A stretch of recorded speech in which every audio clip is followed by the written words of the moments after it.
Hi viewers, welcome to Sri Akshaya's kitchen. இன்னைக்கு நம்ம கிச்சன்ல தமிழ்நாடு கேரளா பார்டர்ல பாப்புலரான அவியல் ரெசிபி தாங்க பார்க்க போறோம். நம்ம ஊர் சமையல்ல சாம்பாருக்கு துணையாவும் ரசத்துக்கு ராயலாவும் இருக்கும். இதுல இருக்க வெஜிடபிள்ஸ் எல்லாமே ஈக்குவல் போர்ஷன்ஸ்ல எடுத்து நல்லா வேக வச்சு அதோட அரைச்ச தேங்காய் விழுது தயிர் சேர்த்து நல்லா கொதிச்சதுக்கு அப்புறமா தேங்காய் எண்ணெய் சேர்த்து தாளிக்கும் போது ஒரு வாசனை வரும் பாருங்க, அதோட ஃபீலே தனி. ரொம்ப சிம்பிளான ரெசிபி, பட் டேஸ்ட் என்னவோ அவ்வளோ ருசியா இருக்கும். எப்படி பண்ணலாம்னு பார்க்கலாமா? அவியல் செய்யறதுக்கு ஃபர்ஸ்ட் நம்ம வெஜிடபிள்ஸை வேக வச்சு எடுத்துக்கலாம். நான் இன்னைக்கு கேரட், பீன்ஸ், உருளைக்கிழங்கு, அவரைக்காய், சீனவரைக்காய், வாழைக்காய், முருங்கைக்காய், கத்திரிக்காய், அப்புறம் சேனக்கிழங்கு இது எல்லாமே நான் இன்னைக்கு எடுத்திருக்கேன். இதுல நீங்க உங்களுக்கு விருப்பமான வெஜிடபிள்ஸ் எது வேணாலும் நீங்க எடுத்துக்கலாம். இப்போ இதுல ஒரு ஸ்பூன் மஞ்சள் தூள், ஒரு அரை ஸ்பூன் போல மிளகாய் தூள், இந்த காய்க்கு தேவையான உப்பு, அதோட ஒரு டேபிள் ஸ்பூன் தேங்காய் எண்ணெய் சேர்த்துக்கோங்க.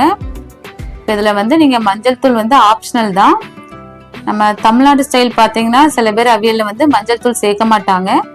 பட் கேரளா ஸ்டைலில் மஞ்சள் தூள் இருக்கும். ஸோ அது ஆப்ஷனல் தான். நீங்கள் சேர்த்தாலும் பிரச்சனை இல்லை, சேர்க்காட்டாலும் ஒன்றும் பிரச்சனை இல்லை. இப்போ இந்த காய்க்கு தேவையான அளவு மட்டும் தண்ணி சேர்த்துக்க போறோம். நான் இன்னைக்கு 1லேருந்து 1.5 டம்ளர் அளவுக்கு மட்டும் தண்ணி சேர்த்துக்கிறேன். ஃபர்ஸ்டே ரொம்ப தண்ணி சேர்த்துறாதீங்க.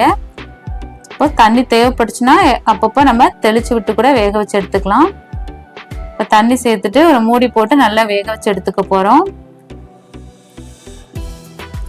அப்பப்போ கிளறி விட்டு வேக வச்சு எடுத்துக்கோங்க. இப்போ இந்த காய் வேகிறதுக்குள்ள நம்ம இதுக்கு தேங்காய் பேஸ்ட் ஒன்று ரெடி பண்ணிக்கலாம்.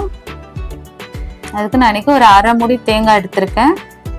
அதோட 8லேருந்து 10 சின்ன வெங்காயம், ஒரு 3 பல் பூண்டு, காரத்துக்கு ஏற்ற மாதிரி பச்சை மிளகா. நான் இன்னைக்கு ஒரு 4 போல பச்சை மிளகா எடுத்திருக்கேன். அதோட ஒரு ஸ்பூன் அளவுக்கு ஜீரகம் சேர்த்து நல்லா பேஸ்ட் மாதிரி அரைக்க வேண்டாம், கொஞ்சம் குறகுறப்பா அரைச்சி எடுத்துக்கோங்க.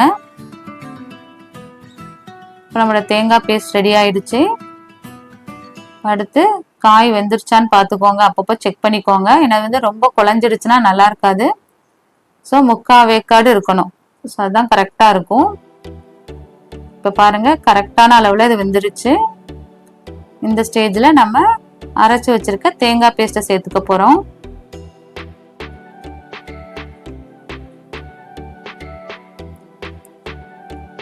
இப்போ இந்த தேங்காய் பேஸ்ட்டை சேர்த்துட்டு இதோட பச்சை வாசனை போகிற அளவுக்கு மட்டும் நல்லா கொதிக்க வச்சு எடுத்துக்கலாம். இப்போ இது எல்லாமே நல்லா கலந்து விட்டு நல்லா கொதிக்க வச்சு எடுத்துக்க போகிறோம். அடுத்ததாக இன்னும் ஒரு பொருள் ஆட் பண்ண போகிறோம். அது என்னென்னா மாங்காய் தான். எப்போவுமே மாங்காய் நீங்கள் ஃபஸ்ட்டே ஆட் பண்ணிட வேண்டாம், அது சீக்கிரமே வெந்துடும். ஃபஸ்ட்டே ஆட் பண்ணிட்டீங்கன்னா அது குழஞ்சி போயிடும். எப்போவுமே நீங்கள் தேங்காய் ஆட் பண்ணும்போது அந்த ஸ்டேஜில் நீங்கள் மாங்காவும் சேர்த்து ஆட் பண்ணிக்கோங்க.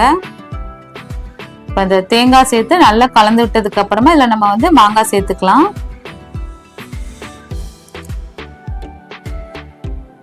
ஏன்னா நம்ம ரொம்ப குட்டி குட்டியாக தான் நறுக்கியிருக்கோம். ஸோ அது சீக்கிரமே வெந்துடும்.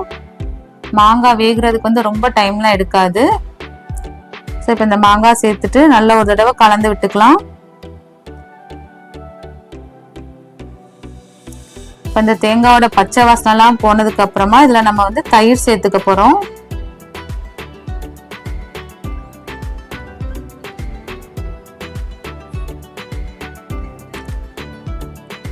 இந்த தேங்காய் சேர்த்து கிளறும் போதே அந்த அவியலோட ஸ்மெல் சூப்பராக இருக்கும். இப்போ இதோட நம்ம தயிர் சேர்த்துக்கலாம்.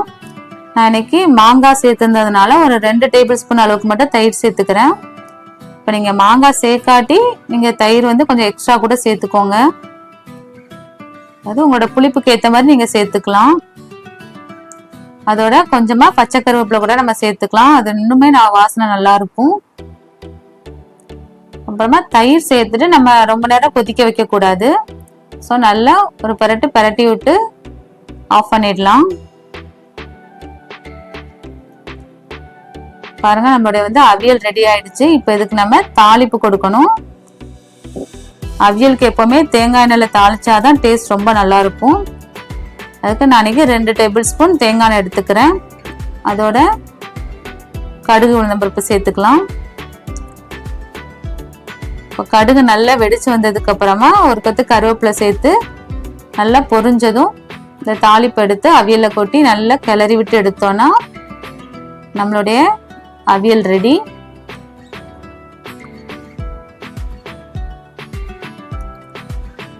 ரொம்ப சிம்பிளான ரெசிபி தான். அந்த காய் வேக வைக்கிற பதத்துல தான் இருக்கு. சில பேர் ரொம்ப கொலைய வேக வச்சிருவாங்க, சில பேர் அந்த ரொம்ப வேக்காடு கம்மியா இருக்கும். ஸோ அந்த கரெக்டான பதத்துல வேக வைக்கணும். ஸோ பாருங்க, நம்மளோட அவியல் நல்லாவே ரெடி ஆயிடுச்சு. ஸ்மெல்லும் பாத்தீங்கன்னா ரொம்ப சூப்பரா இருக்கு.